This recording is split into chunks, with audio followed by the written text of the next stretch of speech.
Okay, so I'm just going to repeat myself again. We're in Mark chapter 9. We're going to be reading the end of Mark chapter 9, verses 43 through 50, and then see what we can get done in chapter 10.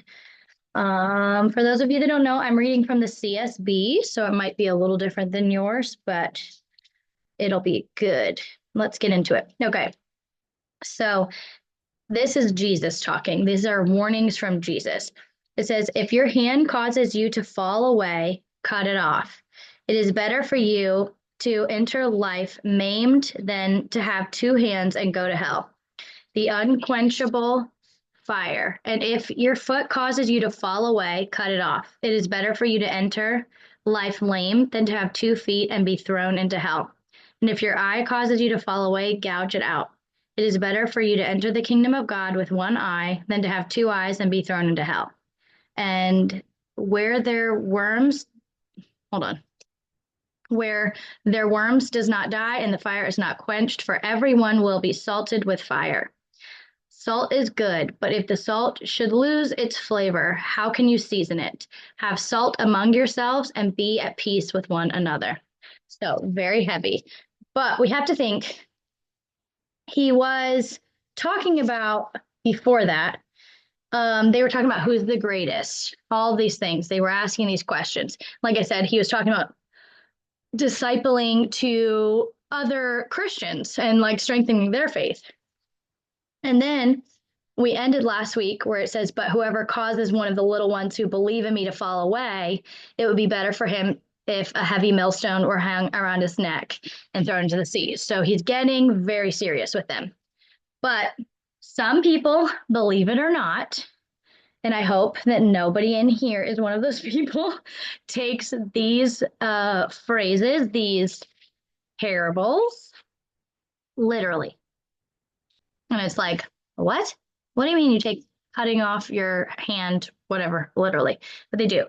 Hi, Danica. We are reading at the end of 9 in Mark, and we're talking about how Jesus makes extreme statements. Like he said that, this is so funny, that the more I researched it, and the reason why I say it's funny is because what did people do before they had Bible studies? Right? They're just cutting their feet off and their hands off. That's not really that funny, but So he says, to cut your foot off, cut your hand off. If that causes you to sin, gouge your eye out. We've heard him talk about this stuff very intensely before, but Jesus did extreme statements on purpose. He had an extreme statement to represent how we follow him is dying to ourselves. It is an extreme thing to be a Christian. It is an extreme thing to truly follow the Lord. So it is an extreme statement. The Bible is offensive because it is saying that most of the ways we think, feel, and act is wrong. And Jesus, people always, like I say, if they want to try to put Jesus in a box that is all about love and peace, then they act as if he also isn't straightforward and angry a little bit. Just because he didn't sin doesn't mean you don't have righteous anger. That is not a sin. So him being very straightforward with them and being extreme is not a bad thing. Certain sin in our life is the hand, foot, and eye that we should cut out. And I think the way I take it is sin sometimes is so comfortable, like so comfortable. I was just today, I tried out a drink for the first time. It's called a Recess. It's like a magnesium seltzer water. And magnesium is supposed to be good for anxiety, but also it's just like a natural relaxation type thing. It's supposed to be good for the chemicals in your brain, all the things, right? No alcohol, obviously, but I don't drink alcohol. I used to drink alcohol heavily. And so think about that sin. It's really, really hard because it's comfortable. Did it make my anxiety or my mental health better? No, but I was so used to it. I knew the cause and effect. I was used to it. I was used to the good feeling that I was okay with the bad feeling until I realized how much it was taking me down, further and further down, because you're just comfortable. You're comfortable, like sexual sin. You get comfortable. You get comfortable in sin because also society makes it seem like it's normal. So that really makes it comfortable. It's like we are in a culture where drinking is just like drinking drugs, but especially drinking, getting drunk. It's so like everybody does it. Everybody does it. So it's fine. Um, but I do think that certain sin in our life can be so comfortable that sometimes cutting it out of our life may feel as extreme as cutting off a limb. Like it took me, it didn't take me as long as some people say it does. And that's because everybody's sanctification is different. Amanda said, we don't realize how much comfort we have in sin. You're totally right. Yeah, it's almost like a security blanket. You know how like you can't let your kid take that one thing to school, even though it's like their thing, unless you're my kid and you have an IEP, and then you can take whatever you want to school. Horrible example. But what I'm saying is it's like a security item blanket. Like, and you're like, no, you can't take it there. You can't have it there. That's what sin is a lot of times. Well, when you are cutting off a limb, it sounds super, super extreme, but it really is really, really hard. And when I came to Jesus, it took me a few months to stop drinking. Like I still was drinking. He does not fix you immediately. He meets you where you are. He just doesn't leave you there. And so that is a lot of times when Jesus says that, he's talking about the extreme. If you're going to follow me and you're truly going to follow me, you have to be extreme, right? And that's just the truth of the matter. And then if you don't, you don't get the full gift, right? And so it's really on us. Until I stopped drinking, I didn't get the full experience of being able to rely on Jesus. And that is convicting for me because I even lean into other sin. Like I'm comfortable with it's actually me and my husband's 9-year wedding anniversary today. So it's funny for me to say this, but I'm really comfortable with like arguing. I'm just a comfortable argumentative person. I'm trying to lean into being less argumentative. I mean, arguments are fine when you come to a conclusion and a resolution, but I just mean being argumentative is not good for the sake of just being argumentative. So that is a sin I lean into. So it's hard. It's a part of you is the point, right? It's better to cut it out of your life than to enjoy the sin and not to get to truly have a full relationship with God, is what I was getting at. And I'm sorry, I am getting over being sick again. We have just been getting germs after germs after germs. So at the end of this chapter, it says, it's talking about getting thrown into hell, and it said, where their worm does not die and the fire is not quenched. Are you guys able to hear me? Are you guys able to hear me? It just said my internet was unstable. Sorry, guys. Have I been I going could in? hear you. It was cutting out a little bit, but I could hear you still. Okay. I apologize. It's probably where I'm at. Um, but at the end of it, it talks about for everyone will be salted with fire. Salt is good, but if the salt should lose its flavor, how can you season it? Have salt among yourselves and be at peace with one another. We know about salt. We're supposed to be the salt of the earth. But salt with fire, I think is kind of talking about the lessons, the trials that we have, because when you're salted with fire, it can strengthen your faith. We're supposed to struggle. We're told we're going to struggle. And it's part of like the suffering that you have here on earth is part of what brings you closer and closer to Jesus. In Leviticus, it's actually pretty interesting because I didn't know this until I did a little bit more of a deep dive into salt. But I just want to say this in Leviticus 2:13, it says, you are to season each of your grain offerings with salt. You must not omit from your grain offering the salt of the covenant with your God. You are to present salt with each of your offerings. So think about that. Jesus is our sacrificial lamb. With every offering they were to give, they would have salt on it. Salt preserves, right? We know this. They didn't have a lot of the same things we have now. And salt, otherwise, like I just think that's a cool thing to tie into because it was very important and it's clearly a representative of preservation, but also of the connection with God. But also, salt, if you use too much of it, it's too much. Salt is something that needs to be controlled. When you use it too much, when you know what I mean? So we are to be controlled. We are to control ourselves. That is what it being a part of, you know, fellowship and learning about each other and what we struggle with, what we are learning to do is how to talk to one another, go to God, and figure out how to help control these, feelings, these thoughts, these problems. And God is giving us basically ways to do that. But He's telling us like it's hard, and too much salt is too much salt, but you want salt. You know what I mean? So it's like a happy medium. I also thought it was interesting. It was pointed out to me the other day in a sermon. Somebody was talking about how before Jesus died for us, you had to put up animal sacrifices. And they were like, why did the animals have to die? And he said, well, just imagine this. Imagine every single time you sinned, you had to go kill an animal and you weren't allowed to eat it. That's heavy. Back then, that's heavy. It's like, oh my gosh, that's supposed to keep you from sinning. That's the point. He doesn't want you to keep killing animals and not eating them. he didn't want you to do that. So it's like, if you really think about the rules he had set in place, it wasn't just for nothing. It was for a good reason. So now the irony of me celebrating my wedding anniversary today, and we go into chapter 10, and it's labeled the question of divorce. So this is fun. No, but it is. It's really good. I learned a lot of stuff and I loved what I learned. So I'm excited to read it. We're going to read chapter 10, verses 1 through 12. He set out from there and he went to the region of Judea and across the Jordan. The crowds converged on him again, and as was his custom, he taught them again. Some Pharisees came to test him, asking, is it lawful for a man to divorce his wife?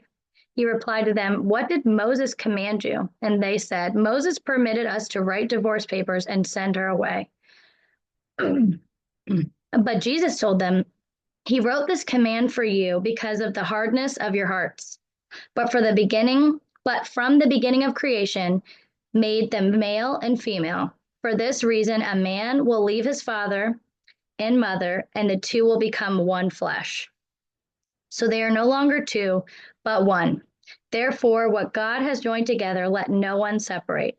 When they were in the house again, the disciples questioned him about this matter. And he said to them, whoever divorces his wife and marries another commits adultery against her. Also, if she divorces her husband and marries another, she commits adultery.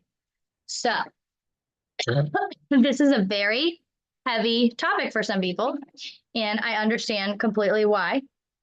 However, there's so much more than what you just get at the forefront of this, which is the question isn't, can man get a divorce? The question is actually, can man get a divorce for any reason? That's really the thing, right? It's, can man get a divorce? And by the way, Jocelyn, that was just in here, she said she's in poor service, so she might come in and out. So you might see her come in and out. But it's not about, can you divorce at all? It's about, can you divorce for any reason? That's really what they're trying to get him to almost trip him up on. And there he is again, giving, telling them anyway. He doesn't have to, but he makes a point of doing this. And Jesus doesn't say, can one separate or can no one separate? He says, let no one separate. So there's a very big difference. He never wishes that divorce is an option, but also isn't saying it could never be, which I think is important because there's a lot of people that hold on to this. And I know in culture right now, divorce is so it's just another breakup. It's very normal. It's not meant to be. It's not meant to be. And it's never meant to be an option. The general rule for marriage is you stay together, but there are exceptions. And then I put, this law was given because you're going to get divorced. So here's a policy that regulates it, but that doesn't make it good. So God meets us where we are. He knows. He knows they're going to have some sort of an excuse or a reason. So he meets us where we are, and he gives us a law to follow. And then it gets good. So God gave them this because of the hardness of their hearts, which it said in the scripture. But it's not right to divorce. Instead, it's a rule that says when you divorce, since you're going to do it anyways, this is what happens. So they were always going off of Deuteronomy 24, which is where we're going to go right now because I think it's so good. And it's so interesting because I've been in Deuteronomy, I've been reading through the Old Testament. And so I had notes already, which coincided with what I was going to write down. Anyway, just pretty cool. Somebody just said something. Didn't somebody say something? She said, I feel like the world tells us to just leave our spouse when we aren't happy instead of coming together as a unit. Absolutely. That's what Amanda said. And you're right. That's exactly what the world says. And I actually have that written down here because it's a very easy thing to do in this world because everyone's saying it's fine, right? So in Deuteronomy 24, back in those times, I'm going to explain it, but it makes more sense when you actually put it with those times. So Deuteronomy 24, it says, where are we at in Deuteronomy 24? If a man marries a woman, but she becomes displeasing to him because he finds something indecent about her, he may write her a divorce certificate, hand it to her, and send her away from his house. If after leaving his house she goes and becomes another man's wife, and the second man hates her, writes her a divorce certificate, hands it to her, and sends her away from his house, or if he dies, the first husband who sent her away may not marry her again after she has been defiled, because that would be detestable to the Lord. You must not bring guilt on the land the Lord your God is giving you as an inheritance. This is what gets really good. That was very confusing to me when I first read it. He's saying you can't get a divorce and then the woman go marry somebody else and then come back to you after, even if she divorces, right? And then I'm like, why? Why was that a thing? Okay, well, it makes a lot of sense because in the Middle East, they still do this. So back in those times, and still sometimes today, the men would divorce for prostitution. So he's getting paid to basically prostitute his wife. And he would let her go be with another man, and she'd marry him because you have to do that to make it moral.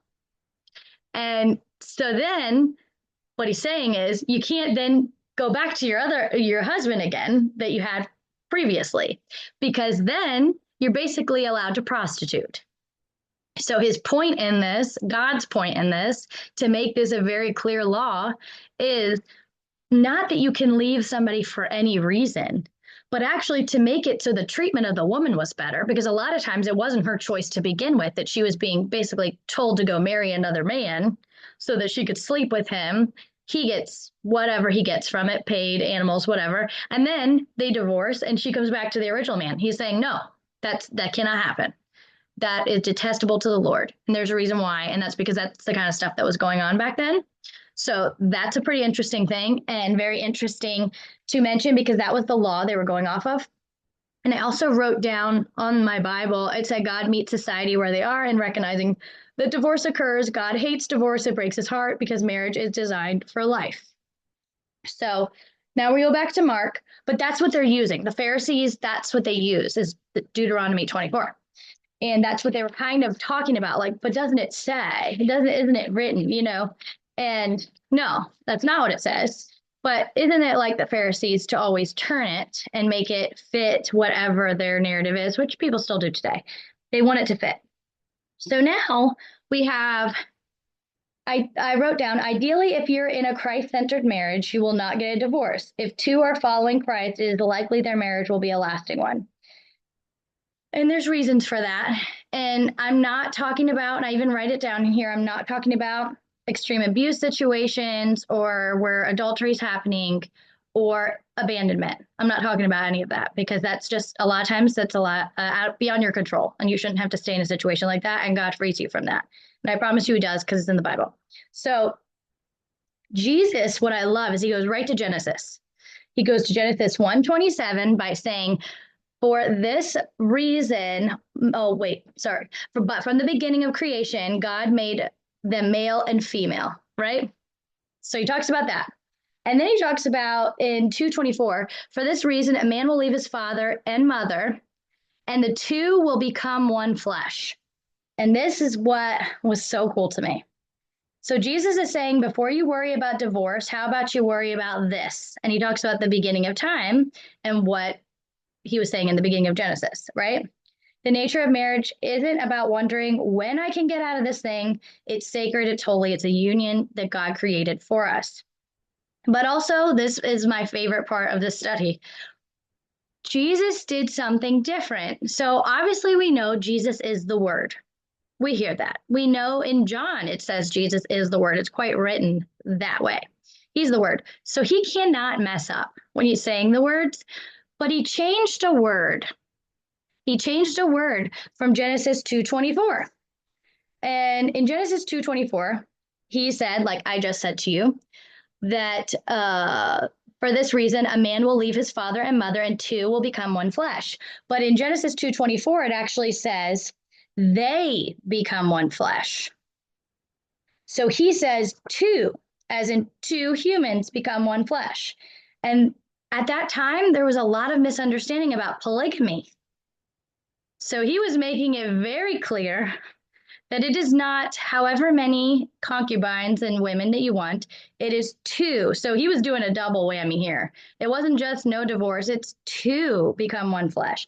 And he wrote, and it's written here, and it's written in all the translations. That is how it is written. And I think that's really cool, just like they is written.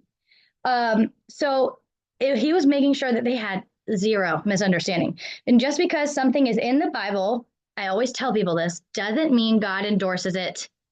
Just because polygamy is in the Bible doesn't mean he liked it.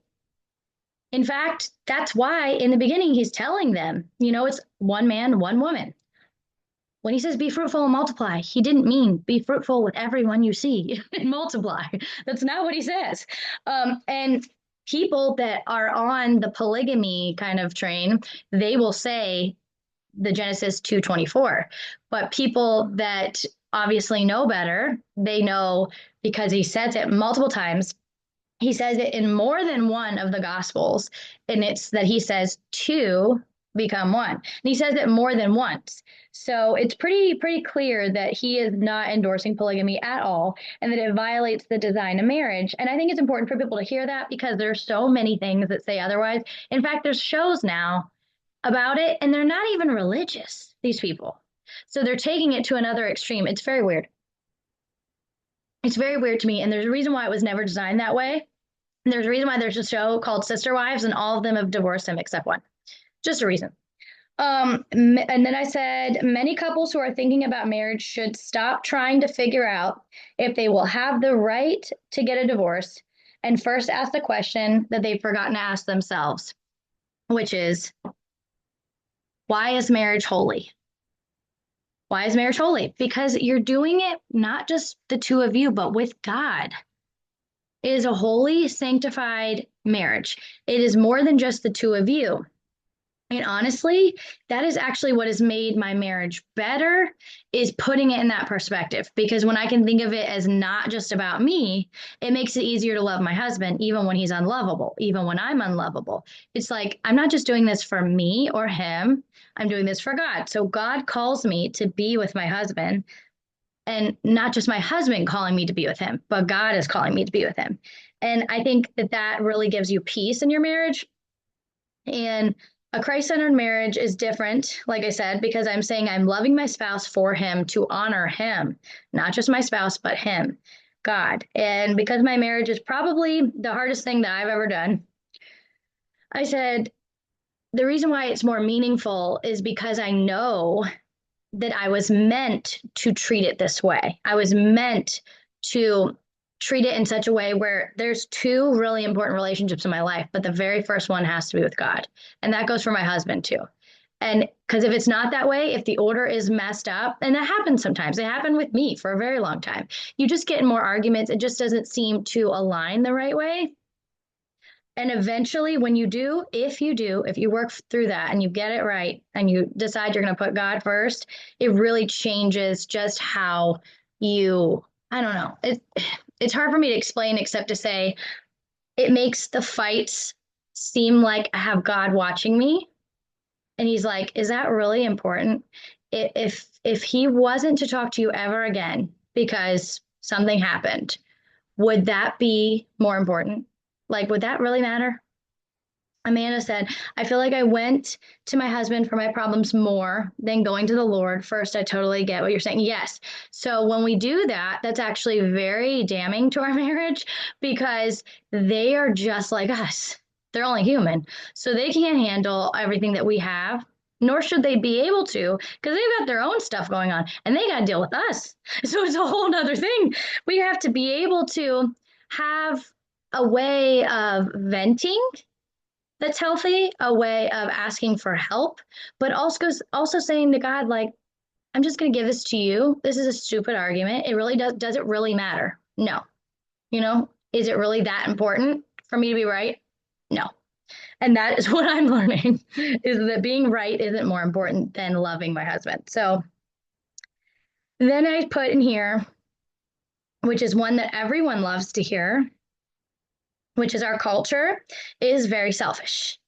And everyone thinks that they are okay to divorce because everyone is self-centered and instead of God-centered, they just think I need to be happy. What is happy? Because I can tell you that it changes for me all the time.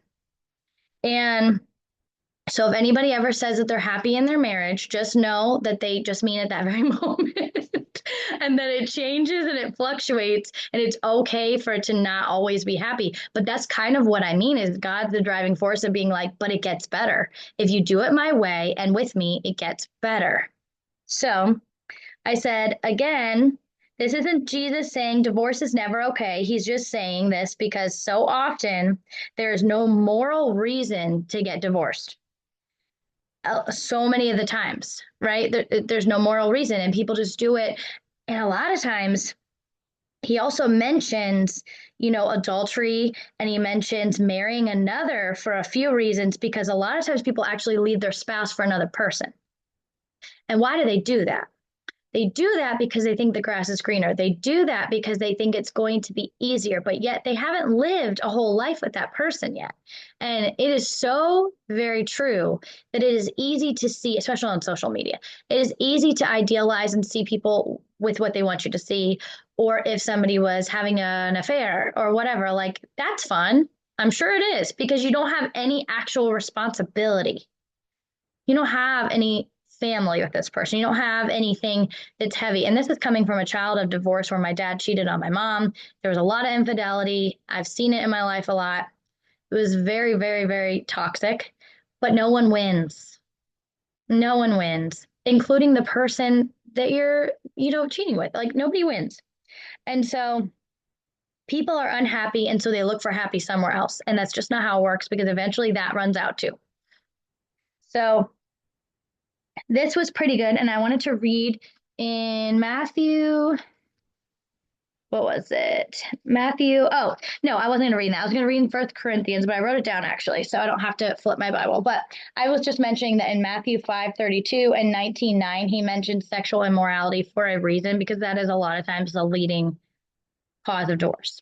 So in First Corinthians 7:15, which I never paid attention to, and I think this is great, but it says, but if the unbeliever leaves, let him leave.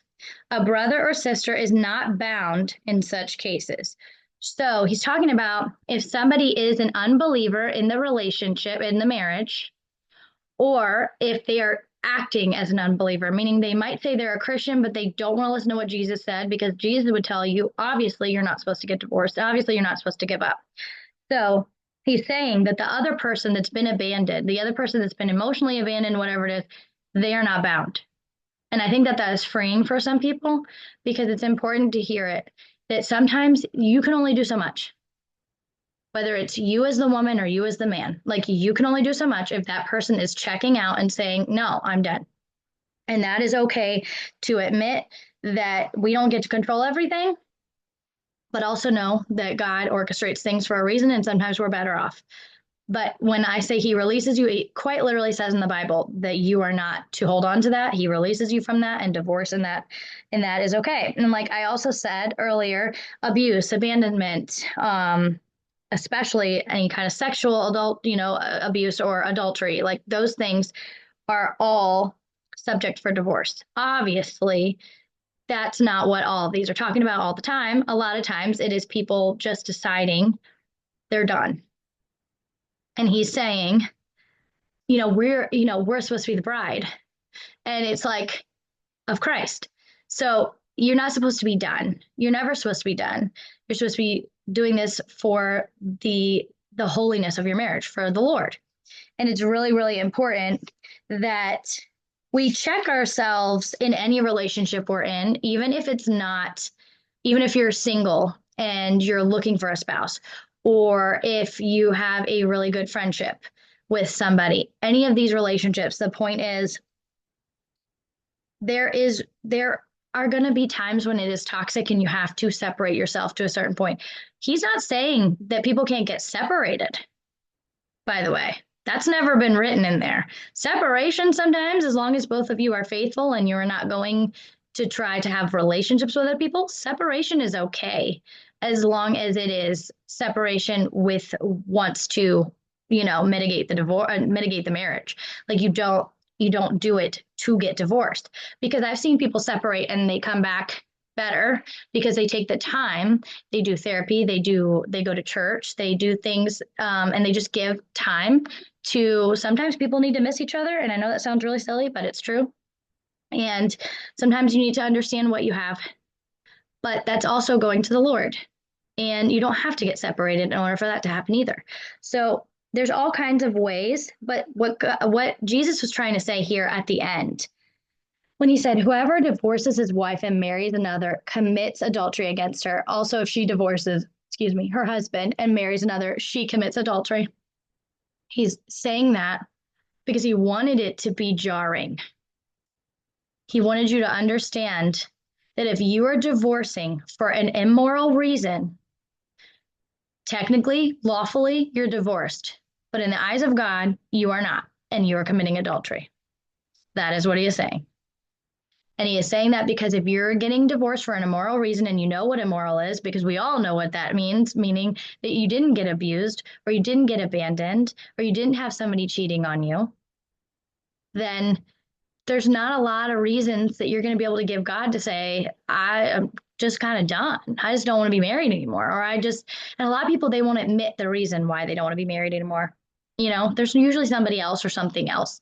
This is coming from a person that's never been divorced. But like I said, I am a child of divorce, and both of my parents were married multiple times, multiple times. So it was used as like almost like a breakup, and it shouldn't be.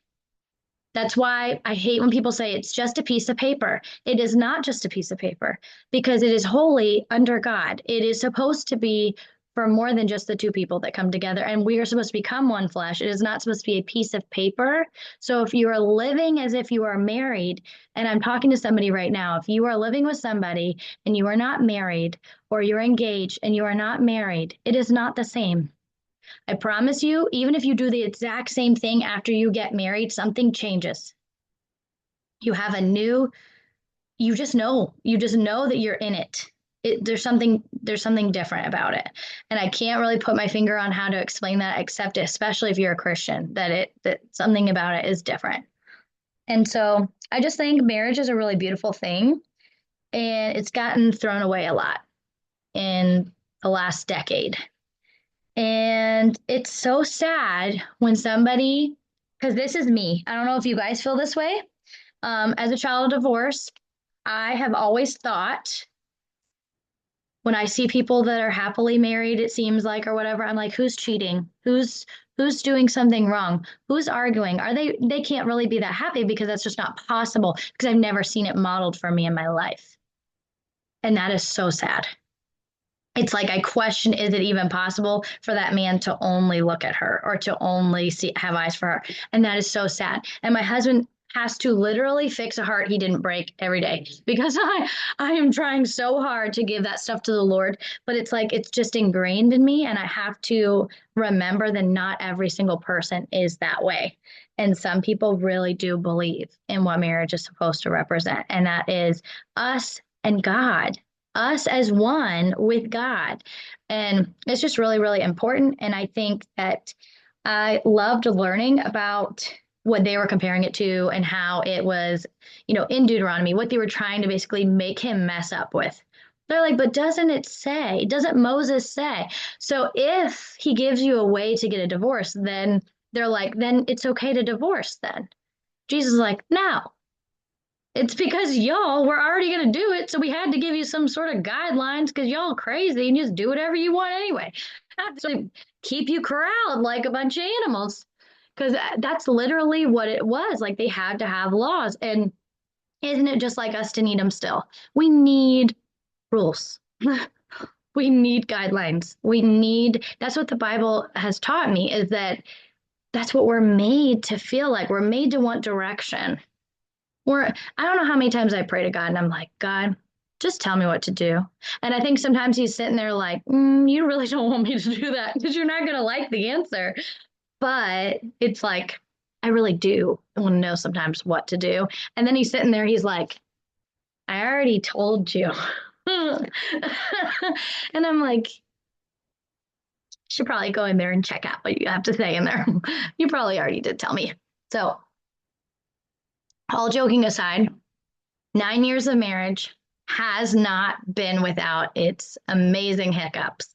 But I will tell you that the longer that I'm married, the more I appreciate marriage because I'm like, I look at people and this is nothing against dating because I think it can be really beautiful if you do it in the right way with the right people. It's the swiping for me.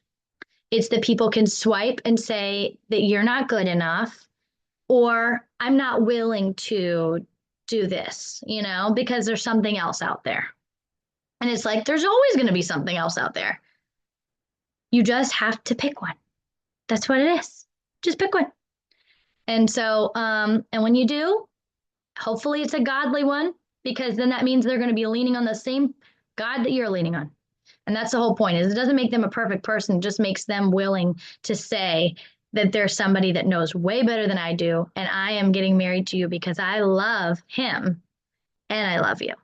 And it's a beautiful thing when you can say, like, I might not know what I'm doing either. This is all new to me, but I know he knows and we can lean on him. And that's what's helped my marriage in the last few years is being able to lean on him. So I really appreciate you guys. It is counting me down. So I'm going to go ahead and pray us out. But I really, really appreciate you guys for staying. Dear Heavenly Father, thank you for all these women here today. And thank you for anybody that gets to watch the replay. I just want to thank you for all that you teach us in these Bible studies, all of the things that I wouldn't have known unless I dive deeper into your word. And I love that you allow me to share it with these women and that they're receptive to it and that they want to learn more. God, they crave you. They want to know more about you and get closer to you. And I just pray that they keep doing that on their own by themselves and that they're able to get closer and closer to you, Lord. Thank you for the sanctity of marriage. Thank you for the idea of marriage, Lord. It is so beautiful. And I just pray that we can get closer and closer to our spouses. And if we are single, I pray that we can find a spouse that is the right person to be with. And until then, I pray that we can enjoy our singleness and have this time with you in prayer and time to get closer to you. In your name, Jesus, I pray. Amen. Thank you guys so much for being here. I really, really appreciate you. Says, Thanks so much. Of course. Thank you so much, Amanda. I really appreciate you coming on, and I hope you come in the future. I just want to say happy anniversary personally. I don't know if you saw my comment earlier, but